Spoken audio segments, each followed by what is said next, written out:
শিক্ষা দিতে যাবে বাচ্চারা সুস্থভাবে শিক্ষিত হবে, সুশিক্ষায় শিক্ষিত হবে। সেই বাচ্চারা যদি বাঁচাতে হয় তাহলে বাচ্চারা কোথায় বেরিয়ে যাবো? এই সমাজ কি শিখবে? সেই বাচ্চাদের বিচার চাই, সেই ধর্ষণের সুস্থ বিচার চাই, ভালো বিচার চাই। কোন আইনের থেকে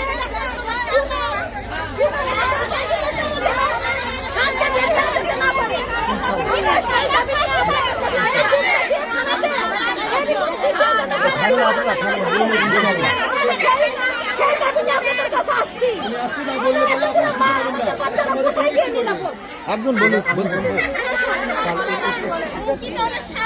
জি জি জি একটু বলতে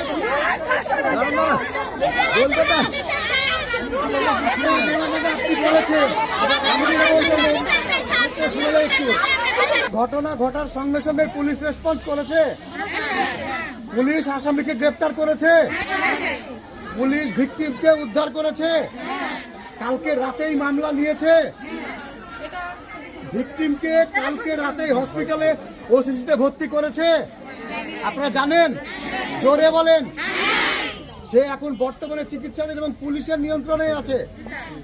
তাকে সাজা প্রদানের লক্ষ্যে, সর্বোচ্চ সাজা প্রদানের লক্ষ্যে পুলিশ যত রকম আইনগত ব্যবস্থা গ্রহণ করা দরকার প্রত্যেকটি করতেছে। তার জন্য ওসিসিতে পুলিশি হেফাজতে সে ভর্তি আছে, সেখানে তার চিকিৎসা চলছে, সেখানে তার যাবতীয় পরীক্ষা নিরীক্ষা, ধর্ষণ থেকে শুরু করে যাবতীয় মেডিকেল টেস্ট সেইখানেই হবে ইনশাল্লাহ। এবং এই আসামি যেন সর্বোচ্চ সাজা পায়, এর